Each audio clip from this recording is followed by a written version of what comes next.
Hey les bambing, j'espère que vous allez bien, en tout cas moi ça va nickel. On se retrouve aujourd'hui pour une nouvelle vidéo sur la Première Ligue, la 30e journée qui va se dérouler entre le 1er et le 3 avril avec 10 matchs au programme comme d'habitude. On commencera par Arsenal contre Fulham, un des derbys londoniens, Wolverhampton contre West Ham, Nottingham Forest contre Manchester United, Bournemouth contre Ipswich Town, Brighton contre Aston Villa, Manchester City contre Leicester City, Newcastle contre Brentford, Southampton contre Crystal Palace, Liverpool contre Everton, le derby de la Mersey et également Chelsea contre Tottenham, un autre derby londonien. En tout cas, n'hésitez pas à venir nous rejoindre sur le site VIP, les réseaux sociaux, tout est à l'écran et en description.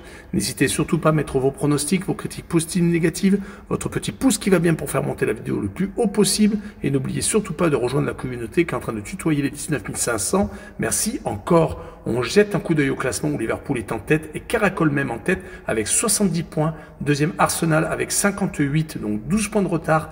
Troisième Nottingham Forest, la grosse surprise de la saison avec 54 points. Quatrième Chelsea avec 49 et cinquième Manchester City avec 48 unités. Trois équipes sont relégables. En fin de classement, Ipswich Town est 18e avec 17 unités. 19e Leicester à égalité de points mais avec un goal average de moins 40 contre moins 34 pour Ipswich. Et également donc 20e et dernier Southampton avec 9 petits points seulement. Et on attaque avec Arsenal contre Fulham, donc le premier derby londonien de cette journée, avec les Gunners qui sont second et Fulham 8e. Il y a quand même 13 points d'écart entre les deux équipes. Arsenal vient certes de gagner contre Chelsea, juste 1-0, mais ils ont enchaîné les partages de points depuis quelques temps sur les 6 dernières rencontres.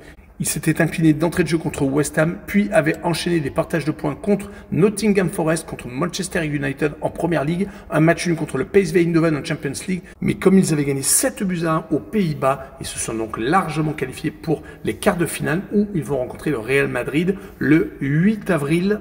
En tout cas, vous l'aurez compris, Arsenal n'est peut-être pas dans la meilleure des formes, même s'ils ne perdent quasiment pas. En tout cas, ils sont malheureusement décrochés du titre. Il faudra se contenter de la Champions League pour espérer peut-être gagner quelque chose cette saison. Ils vont jouer contre Fulham, qui de son côté donc est 8e, qui vient de s'incliner contre Crystal Palace, un peu sa bête noire, car ils avaient également perdu en championnat. Là, c'était en FA Cup. Mais on pourra rappeler que les Cottagers à l'extérieur sont vraiment très compliqués à jouer.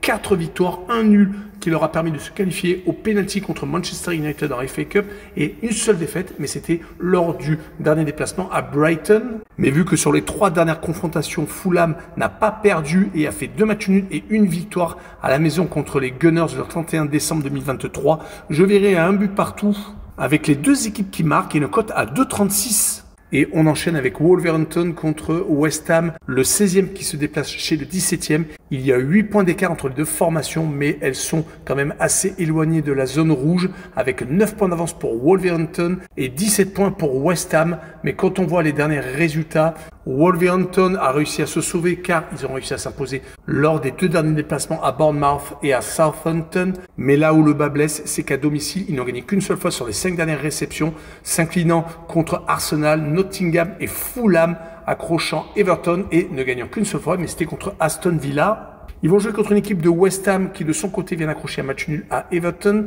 et qui avait réussi à s'imposer surtout contre les Gunners et Leicester. Mais malheureusement dans la foulée, c'était incliné à la maison contre Newcastle qui vient de gagner la League Cup.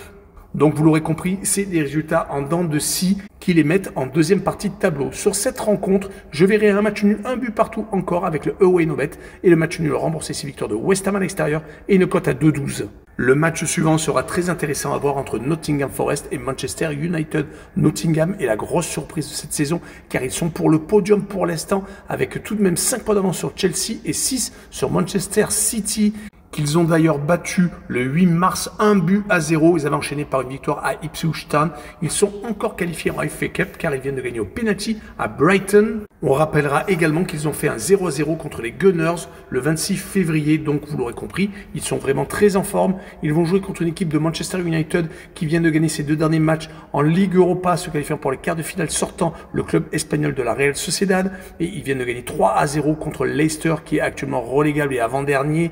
C'est 7 buts marqués donc sur les 2 dernières rencontres. Ils sont même sur 4 matchs sans défaite ayant fait 2 matchs nuls au match aller au Pays Basque et également contre les Gunners, un but partout le 9 mars. Mais vu leur classement qui est à la 13e place pour l'instant, on comprendra que les résultats ont été mi-figue, mi-raisin à l'extérieur, faisant des coups en déplacement à Liverpool 2 buts partout ou à Manchester City 2 buts à 1, mais ils se sont par exemple inclinés contre Tottenham qui est derrière eux au classement. Sur ce match-là, je verrai une victoire encore une fois de plus de Nottingham 1-0 à la maison avec le draw no bet et le pari remboursé, c'est match nul et une cote 1,66. Le match suivant est Bournemouth contre Ipswich Town, le 10e contre le 18e. Il y a quand même 27 points d'écart entre les deux formations. Bournemouth est une équipe qui a eu de très belles périodes, étant même dans le top 7 pendant un certain temps, mais malheureusement depuis quelques temps c'est un peu plus compliqué. Sur les 5 dernières rencontres, par exemple, 3 défaites à chaque fois de buts à 1, contre Brighton, contre Brentford, ça c'était en première ligue. Ils viennent de s'incliner contre Manchester City en FA Cup alors qu'ils menaient un but à 0. Ils avaient réussi à se qualifier de justesse contre Wolverhampton au penalty et ont donc fait match nul également contre Tottenham à l'extérieur. Donc c'est une formation qui sait jouer, qui produit du jeu et qui va jouer contre une équipe de Ipswich Town qui est donc relégable, qui vient d'être éliminé de la FA Cup, qui leur donnait un petit peu d'air des fois, car en championnat, c'est vraiment malheureusement catastrophique totalement. 2 matchs nuls et 8 défaites sur les 10 derniers matchs de première ligue. Sur ce match-là, vous l'aurez compris, je verrai une victoire de Bournemouth 2 buts à 1 et je verrai la combinaison double chance 1N et plus de 2,5 buts sur le match avec une cote 1,66. On enchaîne avec Brighton contre Aston Villa. Très beau choc en perspective. Brighton est actuellement 7e alors que Aston Villa est 9e. Il n'y a que 2 points d'écart entre les deux formations. Brighton vient de se faire sortir de la FA Cup au penalty par Nottingham Forest. Dommage car juste avant, il restait sur 7 matchs consécutifs sans défaite, ayant réussi à sortir en Coupe d'Angleterre Newcastle en prolongation et Chelsea. Donc très beau parcours. Ils ont également en championnat accroché Manchester City le 15 mars et ils ont battu des équipes comme Bournemouth, comme Fulham, très compliqué à jouer. Ils vont recevoir donc une équipe de Aston Villa qui également est en très grande forme avec 5 victoires consécutives, toutes compétitions confondues, une qualification en quart de finale de la C1 où ils vont rencontrer le Paris Saint-Germain. Ce sera une autre paire de manches en tout cas. Ils pourront compter sur Asensio, l'ancien joueur du Paris Saint-Germain qui est prêté chez eux. Et ils auront également l'apport de Rashford, qui a quand même changé pas mal de choses dans l'attaque d'Aston Villa. Sur cette rencontre, je verrai un 2 buts partout entre les deux équipes avec le home no bet et le match nul remboursé. C'est victoire de Brighton à la maison et une cote à 1,97. La rencontre suivante est Manchester City contre Leicester.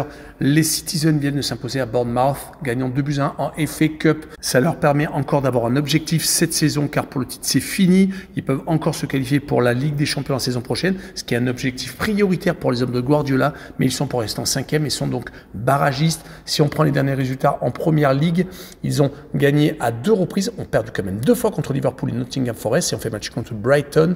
Ils vont bien entendu essayer de prendre 3 points contre une équipe qui est relégable. 19e, Leicester enchaîne les défaites. Ils sont actuellement sur 7 revers consécutifs, toutes compétitions confondues. Élimination en FA Cup contre Manchester United et donc 6 revers contre Everton, Arsenal, Brentford, West Ham, Chelsea et Manchester United, restant sur 6 matchs consécutifs sans marquer de but. Donc sur cette rencontre, pour moi, pas de surprise, victoire de Manchester City 3-0 avec les Citizens qui auront un handicap de moins 1,5 but sur le match, donc 2 buts d'écart pour que la cote soit valide, une cote à 1,59. Le match suivant est Newcastle contre Brentford. Le dernier vainqueur de la League Cup est aux anges. Il y a eu vraiment la grosse fête dans la ville de Newcastle. Ils sont actuellement 6e de première ligue. Ils espèrent retrouver la C1 comme il y a 2 saisons où ils avaient joué dans la poule du Paris Saint-Germain. Sur les derniers résultats, 2 victoires consécutives, une en première ligue contre West Ham et donc celle contre Liverpool. Ils avaient pourtant eu un petit coup de mou perdant en FA Cup en prolongation contre Brighton et une défaite à Liverpool en championnat, mais ils ont pris leur revanche. En tout cas, les Magpies sont vraiment une équipe très difficile à mener à la maison. Ils ont joué contre Brentford qui de son côté n'est pas ridicule non plus sur les 5 derniers déplacements en première ligue. Eh bien, écoutez, ces 5 victoires réussissant à s'imposer à Southampton, à Crystal Palace, à West Ham, à Leicester et contre Bournemouth. Des équipes de deuxième partie de tableau, même si Bournemouth est pile au milieu. Brentford est donc pour l'instant 11e à 6 points derrière Newcastle. Sur ce match-là, je verrai quand même une victoire des Magpies 2 buts à 1 à la maison, avec Newcastle qui marque le plus de 1,5 but sur le match et une cote à 1,55. On continue avec Southampton contre Crystal Palace. Le 12e contre le 20e, il y a 30 points d'écart entre les deux équipes. Crystal Palace est actuellement sur une très grosse série, 3 victoires consécutives, mais sur les 10 dernières rencontres de Première Ligue, ils sont tout de même gagnés à 7 reprises, n'ont perdu que 2 fois, et c'était à la maison contre Brentford et contre Everton. Ils ont également été accrochés par Chelsea, mais par contre, ce qui est le plus monumental, c'est à l'extérieur. Sur les 9 dernières rencontres, ils sont invaincus, et ils sont actuellement en train d'enchaîner 5 clean sheets consécutifs. Surtout qu'ils vont jouer contre une équipe de Southampton qui donc enchaîne les revers, qui n'a que 9 points, qui n'a gagné qu'une seule fois sur les 10 dernières rencontres de Première Ligue, c'était à Ipswich Town, une autre équipe relégable. Sinon, c'est 9 revers. C'est plutôt très compliqué pour eux. À la maison, ils n'ont pas encore gagné un seul petit point en 2025. Donc sur cette rencontre, je verrai Crystal Palace s'imposer 2-0 en déplacement avec les deux équipes qui ne marquent pas et une cote à 1,97. On passe au derby de la Mersey, Liverpool contre Everton, le premier contre le 15e. Il y a 36 points d'écart entre les deux équipes. Liverpool, au match aller, s'était fait accrocher par les Toffees, faisant 2 buts partout, prenant un but dans les arrêts de jeu. Cela ne les empêche pas d'avoir 12 points d'avance en tête de la Première Ligue devant Arsenal. Mais ces derniers temps, ils ont perdu beaucoup d'objectifs, perdant en 8e de finale de la Champions League contre le Paris Saint-Germain au penalty, volant le match aller et donc s'inclinant au match retour sur le même score. Ils viennent de perdre la League Cup contre les Magpies de Newcastle 2-1. Ils vont donc essayer de se venger en gagnant le derby. Ils vont jouer contre une équipe d'Everton qui actuellement ne perd plus, qui n'a perdu qu'une seule fois sur les 10 dernières rencontres, toutes compétitions confondues. Mais en Première Ligue, quand on regarde les derniers résultats, c'est plutôt intéressant. Sur les 9 dernières rencontres, ils ont battu Tottenham, Brighton, Leicester City, également Crystal Palace. Par contre, ils ont fait quand même 5 matchs nuls contre les Reds, on l'avait dit, contre Manchester United, contre Brentford, contre Wolverhampton et dernièrement contre West Ham. Mais sur ce match, je vois quand même Liverpool rester maître chez lui, gagner 2-0 avec la combinaison double chance 1N et moins de 3,5 buts sur le match et une cote à 1,56. Et on finira par le deuxième derby londonien, Chelsea contre Tottenham, les Blues sont pour l'instant 4e et qualifiés pour la Champions League directement, mais ils ont été beaucoup trop irréguliers dans cette saison pour espérer beaucoup mieux pour le titre. Cela a été cuit assez rapidement. Ils sont actuellement plutôt dans un temps fort, même s'ils viennent de s'incliner contre les Gunners, car juste avant, ils s'étaient imposés 4 fois consécutivement, se qualifiant pour les quarts de finale de l'Europa League Conférence, dont ils sont favoris. Ils seront opposés au Legia Varsovie. Ils se sont ensuite imposés contre les 2 derniers du classement, Southampton et Leicester.